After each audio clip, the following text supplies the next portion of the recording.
దేశ ప్రధానమంత్రి ఈ రాష్ట్రానికి వచ్చి ఒక మాట చెప్పిండు. ఇవాళ ఈ ముఖ్యమంత్రికి ఎన్ని గ్యారెంటీలు ఇచ్చిండో 6 గ్యారెంటీల పేరిట 66 హామీలు ఇచ్చి 420 రకాల పనులు చేస్తా అని చెప్పి వాగ్దానం చేసిండు. కానీ ఒక్క ఉచిత బస్సు ప్రయాణం తప్ప ఏ ఒక్క సమస్య కూడా పరిష్కరిస్తలేదు అని చెప్పి వారు ఒక మాట అన్నారు. వారికి తీరిక లేదు, వారు చాలా బిజీ ఉన్నారు. వారి బిజీ ఏంటంటే డబుల్ ట్యాక్స్ వసూలు చేస్తున్నారని చెప్పి దేశ ప్రధానమంత్రి గారు చెప్పారు. దేశ హోంమంత్రి గారు కూడా స్వయంగా ఇవాళ ఈ ప్రభుత్వం అతి తక్కువ కాలంలోనే ప్రజల విశ్వాసాన్ని కోల్పోయిన ప్రభుత్వంగా, అతి తక్కువ కాలంలోనే అతి ఎక్కువ డబ్బులు లంచాలు వసూలు చేసే ప్రభుత్వంగా చరిత్రకెక్కింది.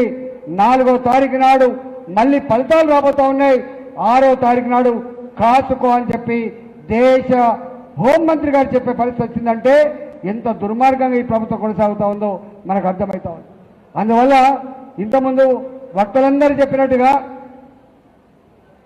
బీఆర్ఎస్ పార్టీ ఇవాళ అది ప్రాధాన్యత లేని పార్టీగా ఉంది కాబట్టి వాళ్ళకు ఓట్లేసి మళ్ళీ గెలిపిస్తే మనకు వచ్చేది గుండు సున్నా. కాబట్టి కాంగ్రెస్ పార్టీ అభ్యర్థి గతంలో నేను ప్రశ్నించే గొంతు అనేది చెప్పిండో ఇవాళ ప్రశ్నించే గొంతు కాదది. ఇవాళ ప్రభుత్వంలో ఉండి పిల్లిలాగా ప్రభుత్వానికి బాగా ఉదయ మనిషిగా ఉంటాడు తప్ప మన తరపున కొట్లాడే మనిషిగా ఉండే ఆస్కారం లేదు. గతంలో మీరు చూసిండ్రు 317 జీవో మీద కొట్లాడింది భారతీయ జనతా పార్టీ, ఉద్యోగాలు నింపాలని చెప్పి కొట్లాడింది భారతీయ జనతా పార్టీ, రైతాంగ సమస్య మీద కొట్లాడింది భారతీయ జనతా పార్టీ, ఇవాళ కాంట్రాక్ట్ ఉద్యోగులకి జీతాలు సకాలంలో ఇవ్వాలని కొట్లాడింది భారతీయ జనతా పార్టీ. ఇవాళ అంగన్వాడీ టీచర్లు ఫైట్ చేసినా, ఆశా వర్కర్లు ఫైట్ చేసినా, గ్రామ కార్యదర్శులు ఫైట్ చేసినా, మున్సిపల్ కార్మికులు ఫైట్ చేసినా, ఇవాళ ఆర్టీసీ కార్మికులు ఫైట్ చేసినా, ఎక్కడ ఎవరు టెంట్ వేసి పనులు చేస్తే ఆ పోరాటానికి సంఘీభావం చెప్పి ఆ పోరాటంలో పాల్గొన్న భారతీయ జనతా పార్టీ అనే విషయం మర్చిపోకండి.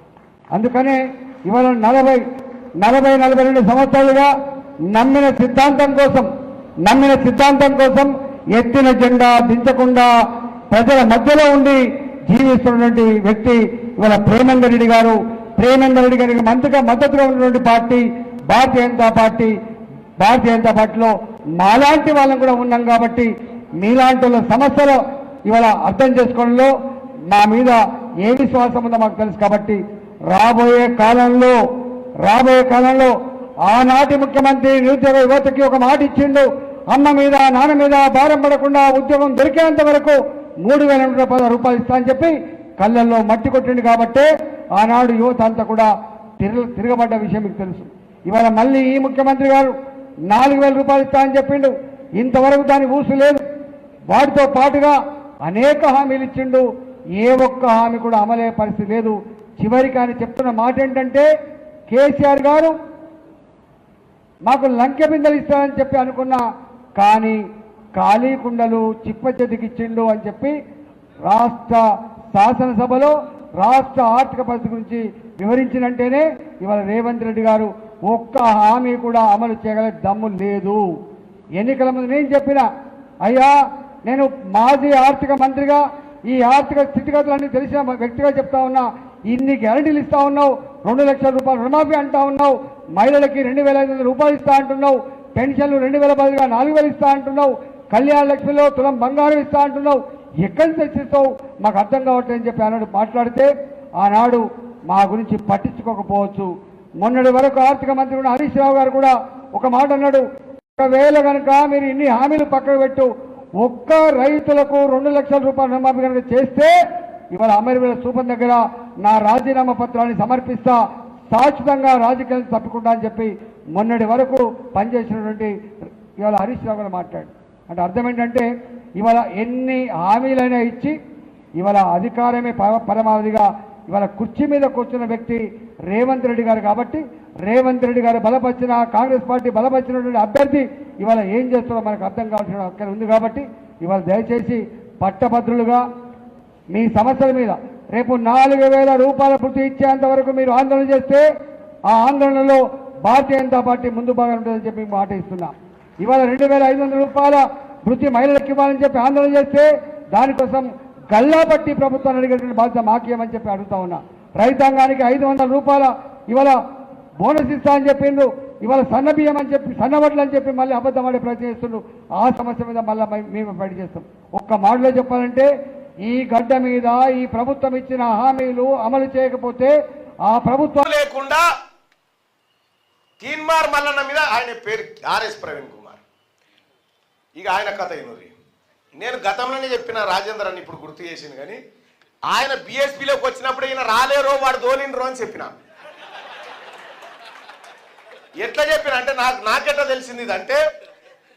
తెలిసిందంటే కేసీఆర్ ఇంకొక స్ట్రాటజిస్ట్ ఇద్దరు కలిసి ఫామ్ హౌస్లో కూర్చొని రాబోయే ఎన్నికలు ఎట్లా ఎదుర్కొందామంటే నిరుద్యోగులు యువకుల ఓట్లు కనుక డివిజన్ చేయగలిగితే మళ్ళీ మనం గెలుస్తాం అనేది వీళ్ళ స్ట్రాటజీలో భాగం.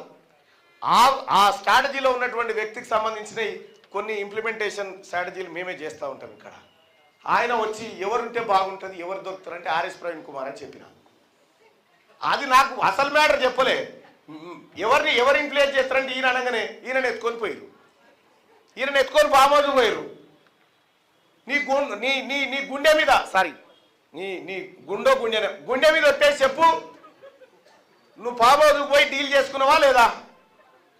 ఈ పోరగాళ్ళ ప్రభుత్వానికి వ్యతిరేకంగా ఉన్న ఓటు చీల్చి కొద్ది ఓట్లతో మళ్ళీ కేసీఆర్ గద్దెనెక్కాలంటే కేసీఆర్ దత్తపుత్రులు లెక్క మళ్ళా ఇక్కడికి వచ్చి బిఎస్పీ కేసీఆర్ ఖబర్దార్ తొడలు కొడతా బడుగు బలహీన వర్గాలని నీ యాక్టింగ్ అంతా నేను బ్రహ్మానందాన్ని చూసినట్టు చూస్తుంటాను.